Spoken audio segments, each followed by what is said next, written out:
Hello, and welcome to the Experience Local with Russ and Scott.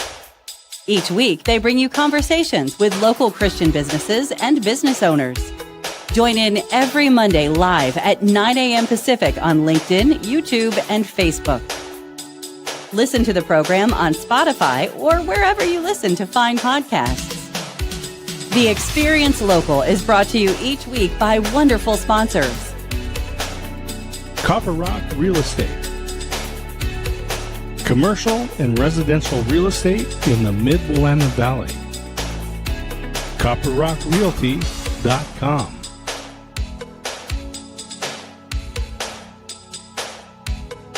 Independent merchant brokers.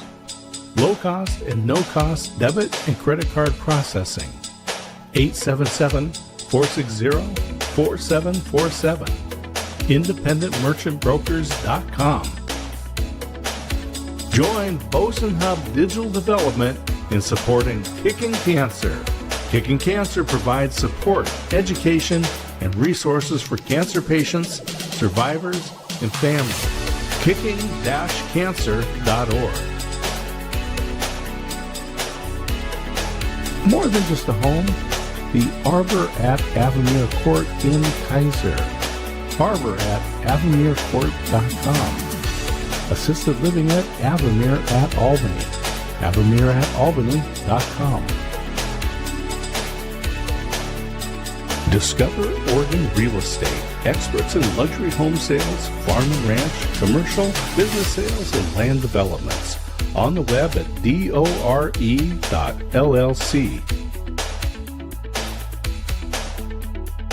And now, your hosts for the Experience Local, Russ and Scott.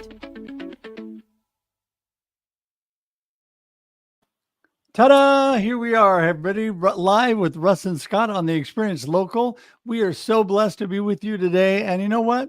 We're here all about believers in business in our local communities, reaching out, doing amazing things. And today we're going to get some really, really valuable information too about the business of Mr. Jim Kuhlman with State Farm, who is our good friend and is back with us today. But also, we just want to focus in on what God is doing, the amazing things in our lives today. And happy day after Easter, Scott. Yeah, I was just thinking, everyone got to celebrate Resurrection Day yesterday, and that's always fun. It was a good day in church for us. But this is also this day after Easter, the Pope has passed away at 88 years old, and that affects just millions of people around the planet. And so our thoughts and prayers and everything are with everyone affected by this. Right. This is just one of those global things. And anyway, a big impact. And he just gave the Easter blessings there and passed the next day. Well, the Pope has worldwide gigantic influence, but everybody that is listening to us or watching us today also has influence on life.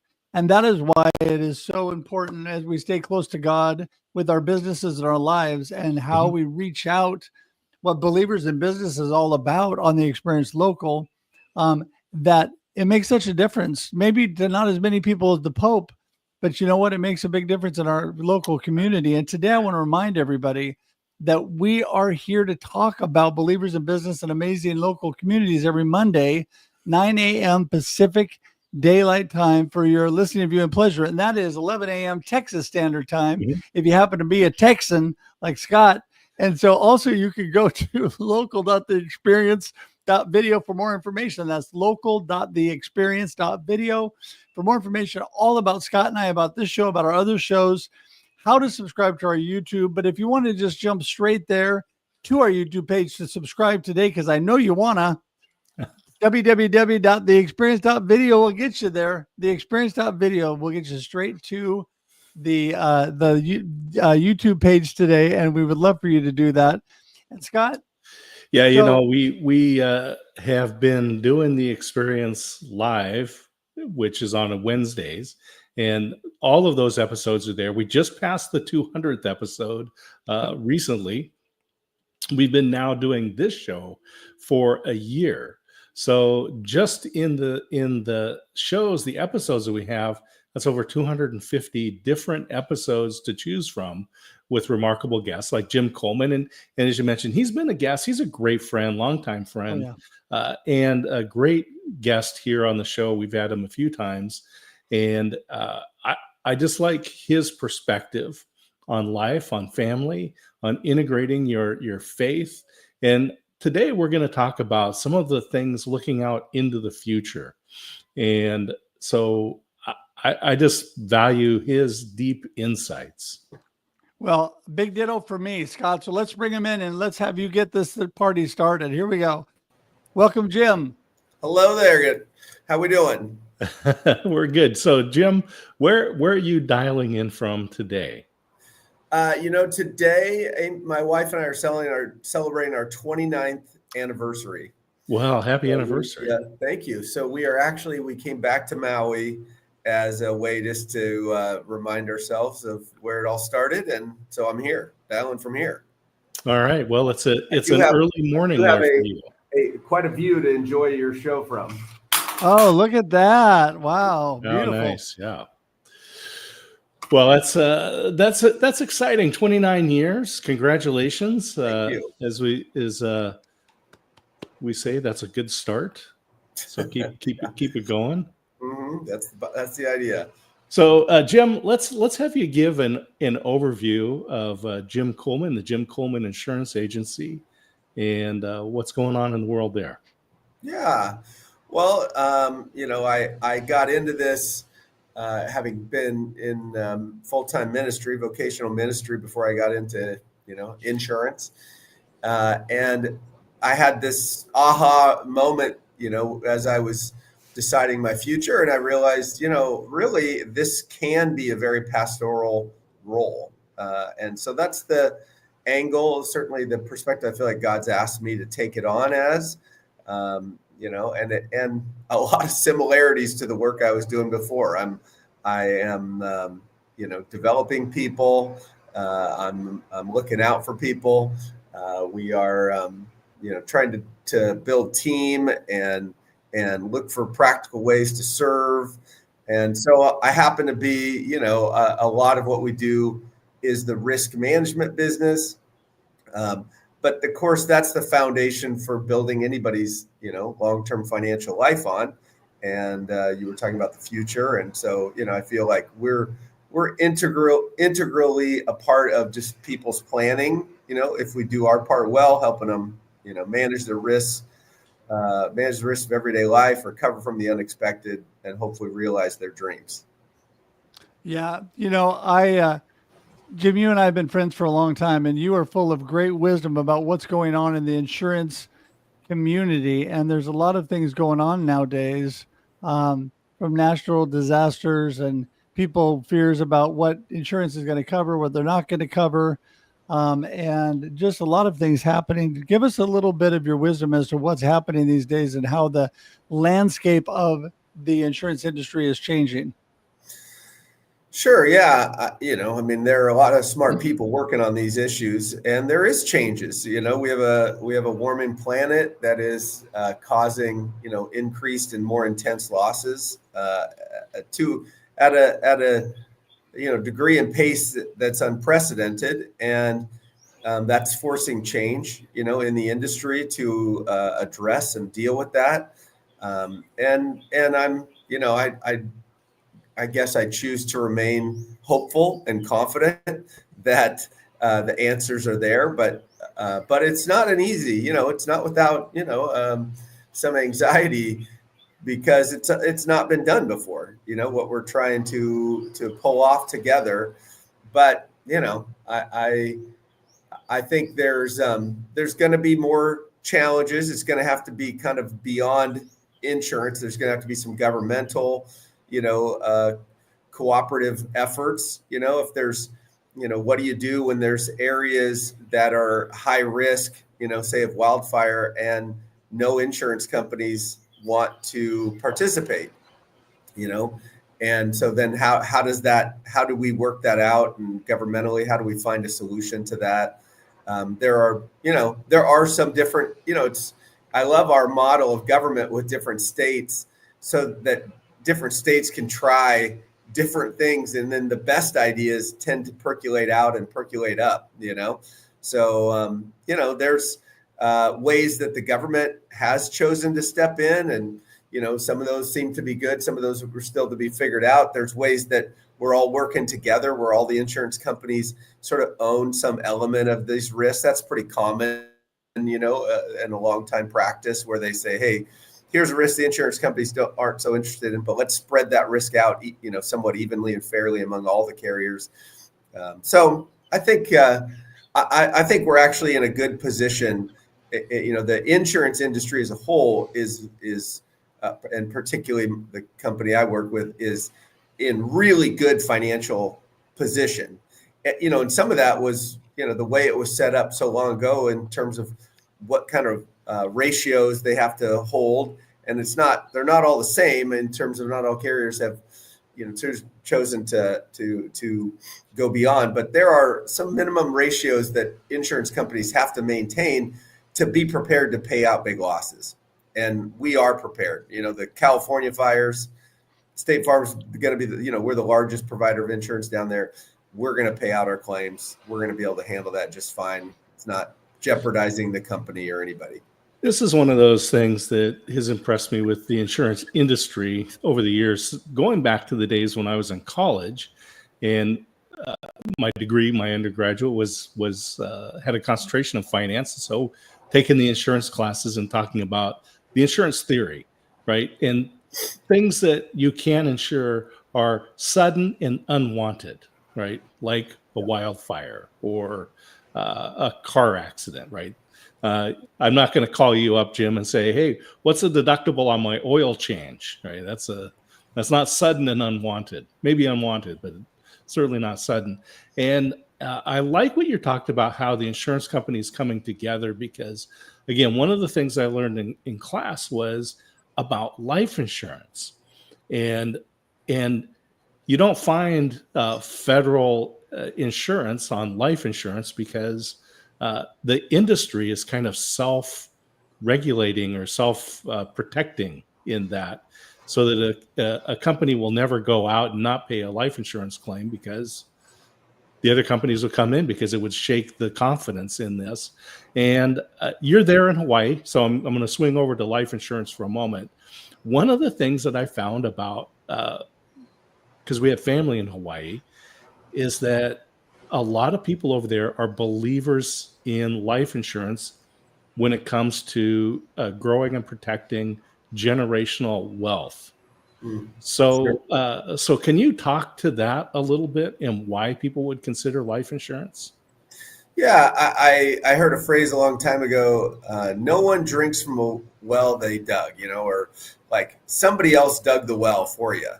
And the idea, I think, where life insurance, you buy life insurance for other people, for those, that you care about, the things that you want to see happen for the people you love the most, but you're not going to be around to complete it personally.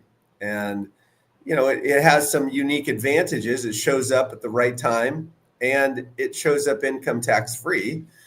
So it most definitely allows for an immediate estate, regardless of what else you've got going at that moment in your life, or, later, or whenever that day comes. It creates an immediate estate for those people that you love. And over and over and over again, seeing how it has become, it's like, sure, generational wealth is a factor in life insurance, but oftentimes it's just simply, that family not having to take some massive step backwards, and being able to continue on the path that they were heading on, financially, to be taken care of. So, yeah, it's insurance in general, I feel like, came out of the church model. Everybody kind of, used to gather around the local church, not knowing who would have need, but everybody would give a little bit. And then so that the person who had need, whether it was their, house that burned down, or a loved one who died, who's a key member, contributor to the family, everybody else could rally around through the efforts of the church, and And so there's something, I don't know, beautiful about being able to help people build a plan and know that there's going to be some support there when that day's needed. Yeah, that is so great. True. And, I want to remind everybody that we're here with Jim Kuhlman of Jim Kuhlman Insurance, State Farm. And we're so thankful, such a great friend of ours. And Jim, today, I was thinking about, you got such a strong faith in God and you don't hide that. You and I have long discussions about our faith. And I think it's so important to always put God first in all that you're doing. We've talked about this a little bit before on past shows, but when you are reaching out to whether getting new employees or clients and how you deal with them, how does your faith affect all of that? Because I know for me, it's always leading the way, and I know for you too. But talk a little bit about that, how your faith kind of leads you through everything you're doing, even as far as building your team. Sure. Yeah. I think I often live out of a phrase with our team, I get to be me and you get to be you, which is, like I get to lead and be the person I am and try to be genuine.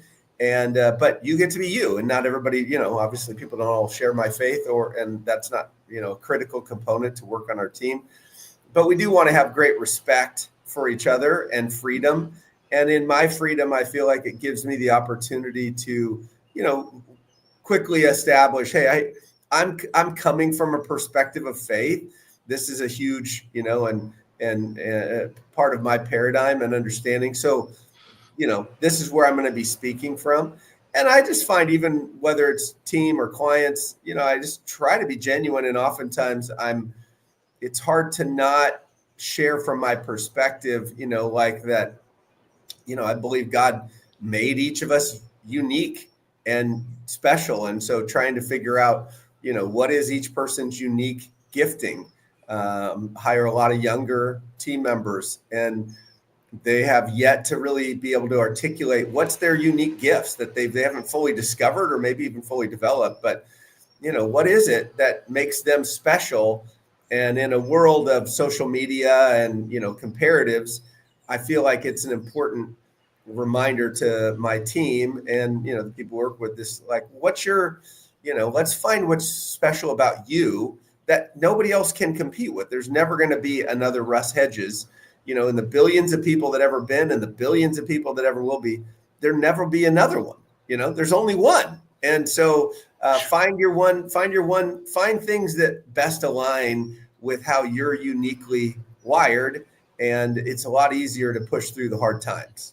Yeah, that's a good comment too about comparative life in social media, because when we live a life of comparison, we're always going to lose, right? Yeah. That's just a no-win thing. And your comment about respect, this really resonates. I was thinking when I first got out of college and got into the corporate world, had a mentor, and we were going to a particular event, and he was talking about office politics. And he says, Scott, if you think of the root word of politics as polite, he says, you've mastered everything there is to know about office politics. And it seems like respect is one of those things that it's not taught, right? We don't have classes on this in college or in school. So talk about how you apply that in your business with customers, partners, your team members. Yeah. Well, I think it starts with curiosity about people and their situation. What's important to them. It's obviously includes a lot of listening. I think we talk a lot, in our team about when you're working with a customer, the visually to think about it, like getting up on your side of the table and going around and to their side to look at their problem with them. We're trying to understand their problem, their issues, their concerns, their hopes, their dreams, their wants. And so you're trying to get on the same side of the table with them instead of across the table. Like, see if you can understand. I've often thought, a really good salesperson understands the client's needs. A great salesperson helps the client understand their needs. If you can, help draw those things out. And I just think everybody's, open. Some are starving. Some are certainly very open to having somebody listen to them. And whether it's my team or it's a customer, we try to listen well and check in, and hope, check and say, is this what you mean? How about this? What about that? Have you thought about this? More collaborative, and then I feel like only once we really understand somebody can we maybe bring some of our advice, and of course we say, of the, 100 and some products that you can, buy through our office. There's really just one product that we're selling. And, we talk about, and that's trust, that's the one thing, we're trying to establish long-term trusting relationships. And we don't want to do anything that erodes trust. And yet, and we want to it takes a long time to build trust and it's easy to lose it, so you have to do the hard work of, and it might take many appointments or a lot of listening to get there. But we know once we establish deep trust with each other on our team, with our customers, well, then now we're in a position of great influence. Yeah. Well, I completely agree with that. In fact, we hear about the know, like, and trust factor in business all the time. And getting that, you are so good at getting to know people. Who doesn't like Jim Kuhlman? I mean, let's just face it. And then, people get to that trust factor pretty quickly with you because they see the authenticity coming out. You talked about you be you and I'll be me. I mean, you are not trying to be somebody you're not. And that really draws people. I think today insurance is really complicated and it's hard for a lot of people to understand.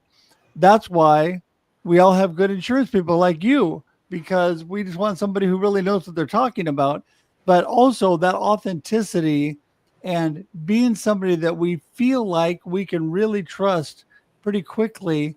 And I just love that about you. It just, how did that all start with your connection in your community that you do? When did you realize that was so important to your business and everything you're doing? Well, trying to think. I think from honestly day one, I came into this business in my young 30s, so I wasn't without a fair amount of life experience to draw from. And I remember an agent in Corvallis retired, and I came in to take over, and the team that had been there was still there. The employees, and that was, it was a mutual decision for us to stay together and work together. And I remember saying, though I was brand new and green to the industry, I didn't really have much insurance experience, but I knew people and I knew relationships. And I said, if I said, for right now, here's our rule, keep people in front of Jim and keep Jim in front of people. Like, take everything else that you guys can handle so I can be in front of people, and then help people get in front of me. I knew if I just had the opportunity to be with people, I could establish trust. And through that trust, we could find problems, and then we could find solutions. And it really hasn't stopped. I'm trying to more build a team of people that are also of that same mindset now, and less maybe myself in that role all the time. But and in fact, I think you said what's new with us early on, just that we have an office in Lebanon, we have an office in Corvallis, and now we're going to have an office in Newport starting in July, which is a real feather in our cap. There's of the 20,000 state farm agents in the country, only around 50 or so have 3 offices. So it's a very high honor that the company has found trust with us, me and our team, that they're like, hey, we'll give you more ways to serve because you've done it faithfully now for these last 22 years. That's great. Congratulations on that. And I remember back when I was in banking, we had an insurance agent that was opening up several offices. He had come in looking for a loan for an airplane because this was just too hard getting to all the offices. So maybe that's in your future. Hey, I could be open. Hey, as we were talking about the future, and I know we're going to wind down here, I just want to have you talk a little bit about the value of mentorship early in your career. Now here you are quite established. Let's talk about mentorship for you and you to others. Yeah. I've heard it said, I forget, everybody should have a Peter, a Paul, and a Silas, I think, from a biblical example. You somebody who's ahead of you, somebody who's walking with you, and somebody that you're leading, and as a young man, I feel so grateful having gotten connected with the ministry of Young Life and having had, disciplers in my life, older, men in their faith who built friendship with me and invested in me and believed in me and challenged me. So I do think, sadly, I think it's a bit of an uncommon experience that, if you haven't experienced it, it's hard to give it, I think.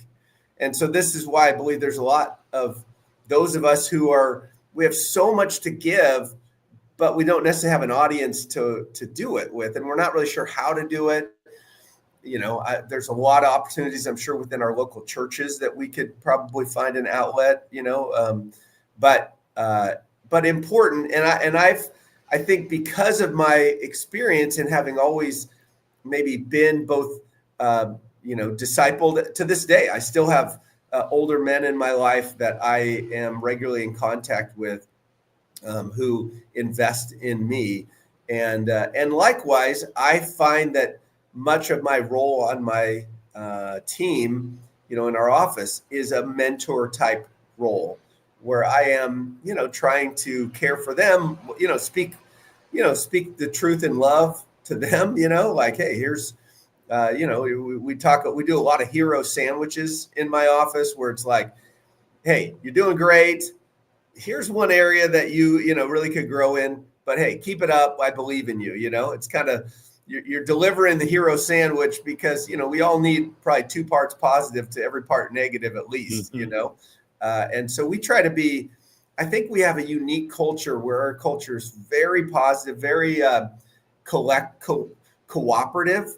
I've heard it said many times from team members, even recently, where they're like, man, of all the places, I've never worked any place where I felt like everybody was so committed to my success. And so on the simplest aspect, I'm thinking, okay, I want to love my team in the way that models how I want them to love our clients. Right. So I need to be extravagant. I need to be consistent. I need to be, I need to know them, and looking for ways that I can live that out. Well, Jim, I just want to tell you, man, you're full of so much wisdom. I love all that. And we are at the point we have to roll for the day, but I'm telling you that I appreciate you. I've got Jim at jimkuhlman.com scrolling along the bottom. What other great ways are there to contact you? Yeah, well, you Google us, Jim Kuhlman State Farm. You're going to find us pretty easy. But that's probably the easiest of all. Jim at jimkuhlman.com. Okay, great. And we got other information in the comments there and in the show notes, so you can get a hold of Jim. Jim, thanks so much for being with us again. Appreciate you. And we're going to send you out to the green room. Hang tight for just a sec. All right. Happy anniversary, Jim. Thanks, guys. Happy anniversary. You bet. You bet. Thanks, right, Russ. Scott. Great conversation.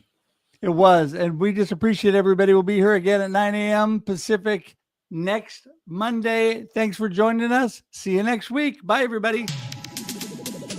Thank you for tuning in to The Experience Local with Russ and Scott.